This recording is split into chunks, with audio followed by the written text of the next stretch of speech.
దేవుని వాక్యము శిరాపుత్రుడైన యేసు జ్ఞాన గ్రంథము 19వ అధ్యాయము 1 వచనం నుండి 10 వచనముల వరకు.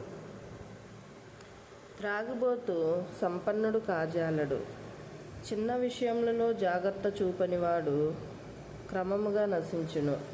మధువు ముదితులు విజ్ఞుల జ్ఞానములను చెరతురు. వేశ్యలను కూడువాడు శీలము కోల్పోవును. శీలము కోల్పోయిన వాడు ప్రాణహాని తెచ్చుకొనును. కుళ్ళు పట్టి పురుగులు పడి చచ్చును. వదరబోతుతనము. ప్రజలను సులువుగా నమ్మువాడు తెలివిలేనివాడు.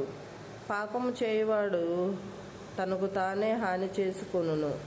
దుష్కార్యముల యందు అనురక్తి చూపువాడు నిందితుడగును. వాచాలత్వములను కట్టి పెట్టువాడు పాపములను జయించును. ఒకరి నుండి విన్నదానిని ఇతరులకు చెప్పకము, అప్పుడు నీవు పశ్చాత్తాపపడవలసిన అవసరం ఉండదు. నీవు విన్న సంగతిని ఇతరులకు చెప్పకము.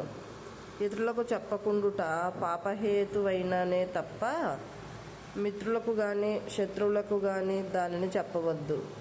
నీ నుండి ఆ వర్తమానము వినినవాడు నిన్ను శంకించును.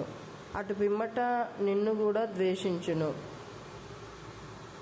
నీవేదైనా సంగతిని విన్నచో దానిని నీతోనే సమసిపోనిమ్ము. భయపడకము. దానివల్ల నీ కడుపు పిగిలిపోదు. మూర్ఖుడు తాను విన్న రహస్యమును దాచలేక ప్రసవ వేదనను అనుభవించు స్త్రీ వలె బాధపడును. తొడలో దిగబడిన బాణమెట్లో మూర్ఖుని ఎదలోనున్న రహస్య వార్తలు అట్లుండును. ఇది ప్రభువు వాక్కు.